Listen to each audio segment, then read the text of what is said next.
Hello, everyone. Greg Giglio, principal of Homestead High School, here with another edition of our weekly video message. So I'm going to share my screen and go through what we have for today, Friday, March 25th. Here we go. So first we start off with our shout outs and recognitions. We have one, it says, so grateful for the work that Dr. Jeff Morton, the choir director, put into the choir trip to Disneyland to make it a success. Thank you for being so generous with your time and the amazing role model that you are. We agree. There is also a question and a concern about the choir trip to Disneyland. So I'll get to that after the shout outs. But again, thank you to the person who's submitted this. Someone also wrote in there saying, after hearing your traffic stories, I give a shout out to all of you who helped facilitate the morning drop off. Thank you. That is basically my admin team. All of us are out into different areas. We are either in the staff lot, the horseshoe, or the student lot. So again, my admin staff is Louise Garces, who is our student conduct liaison. We have Jeff Wright, who is an assistant principal, Terry Hannigan, who's an assistant principal, Brian Dong, who is also an assistant principal, and then our two deans, Anthony Nguyen and Maria Trejo, as well as myself. And sometimes Toby Mockler is out there as our facilities director. He kind of helps us out, or Trisha Goulet also helps out. And, you know, in years past, we've actually done little pictures so people know who they are when we're directing you. So maybe I should do that again for one of my traffic reminders coming up, so you know who's out there directing you through there. I put this one on here, I have to admit. This last one is for Vicky Feltman, who's been an amazing band volunteer at Homestead for many years. She's also currently working at Cupertino High School, but she is retiring. She announced it and was celebrated at their Cupertino's site board meeting this week. So I just wanted to say congratulations to her. We will certainly miss her. She's been an amazing member of our team ever since her kids were here and on off. So she's been great, and we're going to definitely miss her, but we wish her the best in her retirement. So thank you, Vicki, for all that you've done. Moving on to our questions and concerns. As I said, the first one was about the choir trip. So this one said, heard choir went to Disneyland and students came back COVID positive. Again, not every student came back COVID positive. Why was this trip allowed, and how did you plan to address these concerns for future trips? So kind of starting from the bottom there, we are in a process of where we're trying to get back to normal, right? They've reduced the restrictions on masks. There are, a wide variety of things that can go on now. And so part of that is getting back to the trips and events that have enrich students' lives and their educational experience. And so for folks like choir and music, that does mean performing in various tournaments and festivals and even large venues like Disneyland. Or for other folks, it's going on conventions or competitions that are in LA or Chicago or different places. So we are getting back to those kinds of things.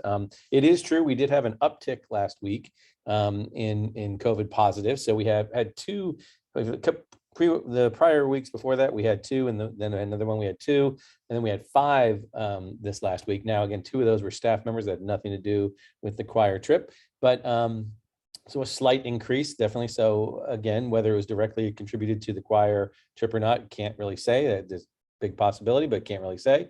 But I do want to say that our kids were being extremely safe. And I talked to Dr. Morton about this.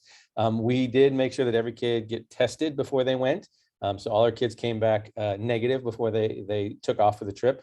He didn't require them, because you can't require, but he did really implore them and recommend them to wear their masks whenever they were together. So kids were wearing masks, and more so than other folks were wearing masks. So Dr. Morton did report that our kids were better than other kids and other folks. They also took a bus rather than a plane. So they didn't get on a plane with a bunch of other people. They went with a bus that was Homestead students. So again, just like being in their choir classes together, they took a single bus. So they did take a lot of those restrictions. And as I said, we can't enforce that someone is wearing masks all the time. And especially when you go on a trip like this, you can't have somebody wear a mask for 24/7. It's unsafe to be wearing them when you go to sleep. So again, there are going to be times where and just like here when they're at school, there are times where they are together without masks. So Again, it's a similar situation, maybe more people obviously at Disneyland than here. But again, our kids are pretty darn safe. If you've seen them going to and from school, kids are wearing masks even when they're on Homestead Street walking here and leaving. So I think our kids are doing a really good job with that. And so I don't want to sit here and say that the band was being horrible and irresponsible. I think they did a lot of really good stuff. And again, this may be a natural part of opening back up again. We may see an uptick in some of the cases that come back, but we'll have to pay attention to that. In the end, though, parents, if you're feeling uncomfortable about sending your kid on a trip like this, that is something that you can definitely express to the teacher and let them know, hey, I really have a problem and a safety concern with that, and we will work with you. So please talk to your folks if you're scheduled to go on an overnight trip for a competition or a tournament or whatever. Talk to your coach, talk to your advisor, talk to your teacher. And if you need some help facilitating that conversation, definitely happy to do that. And just as a reminder, we still do have our testing here at Homestead and throughout the district, it will be continuing. So whether on Tuesdays when you need to come here and do it here, or whether you want to try it off at a different site, again, we send that schedule out with that community letter every week. So please remember, we're still doing that, and we're still trying to catch kids in terms of, and staff, and before they actually do get around too many people. So testing is still a big part of our safety protocols here. Another question was, will there be free lunches for all next school year? I don't think we need it anymore. Most families can afford to buy or bring their own lunch. The free lunch should go to the needy. Also, the lunch and brunch lines would be less if we stop the universal free meals. So just to be clear, this isn't a Homestead decision to do free meals or a district decision.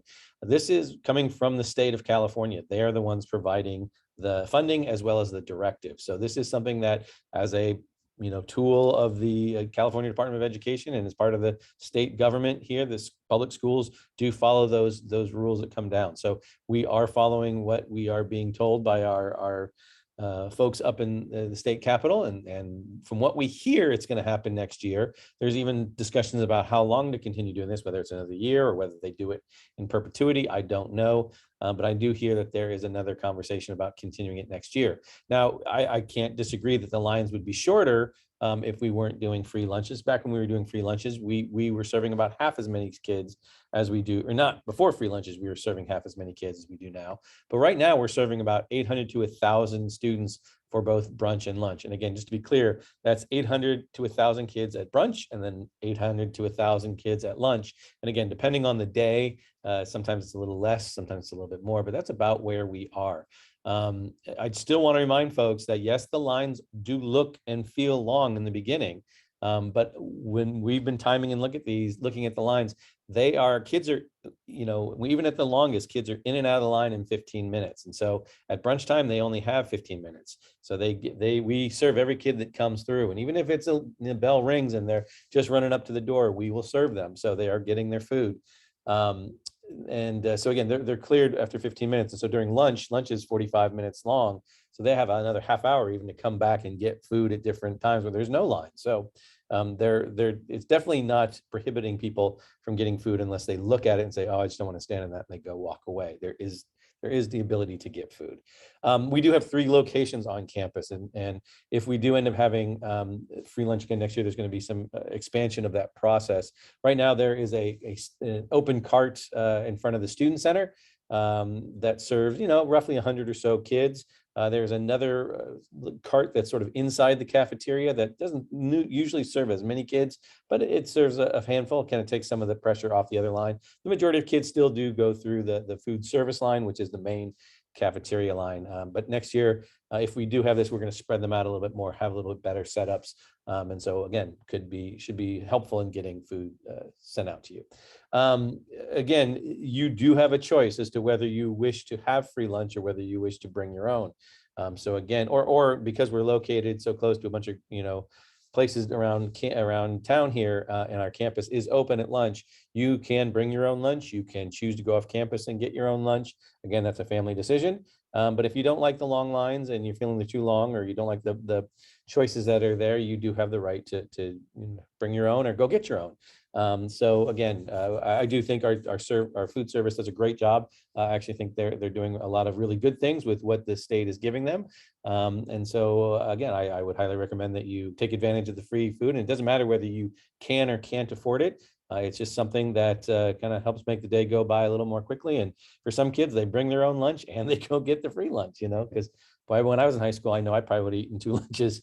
But again, it's up to you and your family. So, again, we are seeing long lines. We're seeing that we're serving every kid that comes through. Want to explain that we had a WASC visit. WASC stands for the Western Association of Schools and Colleges. The visit was completed this week. This was a midterm visit. So you basically get these terms of 6 years. They ask you to do a full self-study at year 1. You kind of look at what you do well, the things you need to work on, and then create an action plan. And all of this goes towards the school's accreditation status. And the accreditation status is kind of what tells colleges that basically your diploma is valid and is very worth the paper it's printed on, kind of thing, and that you follow the rules, you have rigorous classes, you provide supports and services, all those kind of things that actually make your student look attractive to colleges.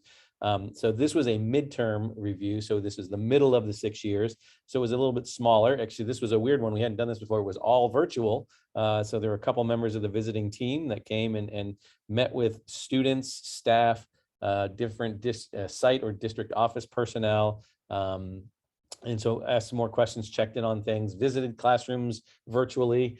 Basically, we had people walking through classrooms with computers, showing them what was going on. Lots of reading and questioning of interviews. So that just finished up. And I'm happy to say that it was a very successful thing for us. What I'm going to show you here are direct excerpts from the conclusion of the report. Basically, these 3 pieces, this is like a shout out page as well too, but first one here says Homestead has a schedule and staff culture which permits and enhances robust PLCs. That means professional learning communities. That's where we do our collaboration. PLCs meet 2 times weekly, again, the late start. Staff use the opportunity to examine their progress on school-wide goals and to investigate innovative teaching strategies and develop common assessments. Number 2, Homestead has a supportive, reflective staff who are motivated to continue the cycle of improvement to enhance student achievement. And finally, the administrative team is responsive to the needs of the educational partners at Homestead. What does that all mean? Well, the final recommendation was here that the visiting committee is confident in the capacity of the educational partners at Homestead to progress on their action plan items over the next 3 years to support student achievement, which means basically they know we are working towards our goals and towards being a better school and supporting all students. And so they are going to come back in 3 years when the term expires and we do our full self-study all over again. The educational partners demonstrated a high level of commitment and energy necessary to revise and move forward in the areas identified in the full self-study. So again, thank you to Christina Graham and Rohan Prakash, who were our teachers, who were our WASC chairs, who did a lot of the work on this particular report. Brian Dong was our administrative support as well on this. And then thank you to all the teachers and students and folks who participated. We reached out to some of our parent groups and got feedback from them as well too. So again, a team effort here. So thank you to everybody in helping us verify that what we already believe to be true, which is that Homestead is a good school. Where we've got some work to do in certain areas, and we're going to definitely continue to do that work. But that we have the ability to do that work, and they trust that we will do that. So that was great news. Again, it also goes back towards saying the work that when your students graduate from Homestead High School, they have a valid diploma that the schools can respect and put them in a good standing to get to wherever they need to get going to. So that's great news all the way around.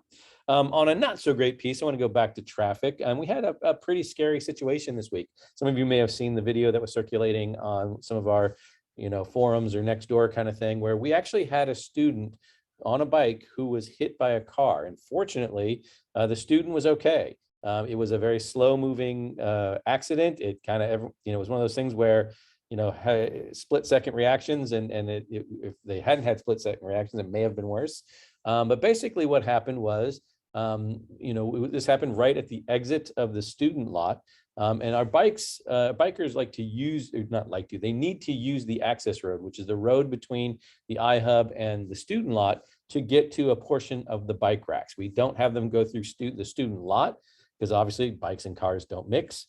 So they do have to come down that side, that portion of the the sidewalk right there, which is not exactly, is not with traffic, it's against traffic, but it's that part right there. They're just trying to get from the light to the access road there. But we also have pedestrians and whatnot that are walking that way. So again, what happened was there was a bicyclist coming from the east on the sidewalk to access the access road, a car coming out of the student lot. They were looking at oncoming traffic and started moving forward, and the bike moved in front of them, car hit them, but again, both kind of saw each other and stopped right at the last second, so it was very close, a close call, but no injury. And so again, please, if you're a driver, no matter what time of the day it is, whether it's in the morning or in the evening after a basketball thing or whatever, please make sure you're looking both ways for bicyclists and pedestrians, because we have a lot coming from either direction. So please keep an eye out for that. And also, this doesn't exclude the bikers either. Bikers, you got to make sure that cars see you. So make sure you make some eye contact there. And if they don't make eye contact with you, stop. Because even if you're in the right, bicyclists, the cars are bigger. So it's not a fight worth fighting at that point. So you might win that battle, but you'll lose it overall. So again, please make sure people are just looking out for each other.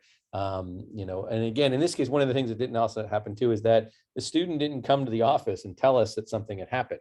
And so please come in and check with us. We will make sure you're okay. We'll call parents.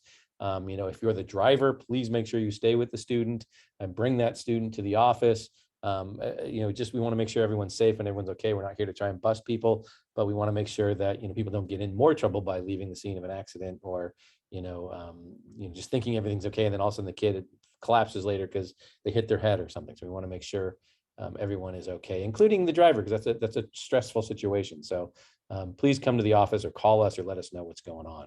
And this is also just the final pitch. Please make sure bicyclists or skateboardists or scooterists, you're all wearing helmets. We're seeing way too many people riding without helmets. It's A, you can get a ticket, and B, again, if you go over your handlebars or you fall and hit your head, you're going to have a serious injury, a concussion, maybe worse. We also we usually have a stock of some helmets. And so I don't know where we are in a stock right now, but if you need one, please see the deans and we'll make sure we can get one for you. But again, please wear a helmet and just be safe. So again, moral of this story, make sure you're looking every which way before you go. There's lots of people coming and going, so everyone's responsibility to make sure you see each other and that we all get to where we're going safely. So thanks for that. On to our important dates. So next week will be our Multicultural Week. You've heard a lot about that over the last couple of videos.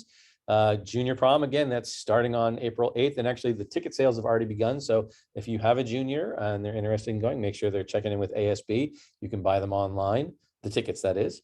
The week of 4/18, as we mentioned before, that is our spring break. And I didn't mention this one last time, I don't think, but AP testing starts May 2nd. So that's coming pretty quickly. Again, that definitely signals the end of the school year because the AP testings last about a month. And again, it's the end of the lot for those classes. So that's coming here soon. So check your schedules. And those of you who signed up, you should know the dates of your tests. So just double check with that and make sure you have signed those up. May 18th, there is a PTSA general meeting. I believe that's the last one of the year because it's May. So it probably is the last one. After that, we have senior ball on the 20th of May. The week after that, the week of 5/23 is when senior finals begin. Seniors do take their finals before that finals week. So because again, they check out, there's a process to do that. They're doing graduation practice. So again, their finals are done the week earlier. So again, they get out technically a little bit earlier than the rest of the staff. So the rest of the students. So be aware that that's happening. Senior awards, that is going to be in person this year, and it's going to be on May 25th. So look for details on that one. That's a fun night as well. We do not have school on Monday, May 30th. That is Memorial Day, so the last 3-day weekend of the school year. I meant to say that should say 5/31, not 5/21, but 5/31 is the senior celebration. This is formally the baccalaureate. And let me do a little explanation there. Again, the term baccalaureate itself means a celebratory mass. It's usually a religious service. It is not, we've called it that for years. It's never been a religious service here at Homestead. It's been held in some churches when we needed a big space for it, but it's been held in actually recently in our field house. And it is not a religious thing. Everybody is welcome. Even students who aren't graduating can attend this ceremony. And this is for this graduating seniors and their parents. It's a smaller, intimate, kind of fun celebration where you will hear and see student speeches and performances, as well as some staff speeches. It's a really great, fun little kickoff. Again, that's 5:31. Sorry for the typo there. I didn't check that one. For the rest of students, regular finals are happening 5:27 through 6:2. We'll do the schedule where there's two finals a day, and to the last day, there's just one final. And then graduation will be at, oh, dang it, there's another typo, 5 o'clock, not 5:30, 5 o'clock.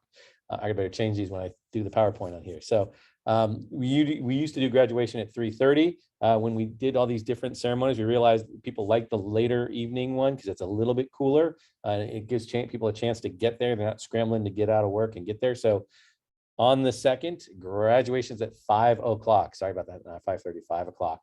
So looking forward to seeing all of you there. Again, thank you for all the contributions this week. I was supposed to have a guest speaker, a guest star this time, and last moment they weren't able to be here. So I'm going to try and save that as a surprise for next week. So, but thank you. Have a great weekend. And again, be careful of bicyclists and pedestrians out there. So be safe as you're driving around, and we'll see you next week. Take care.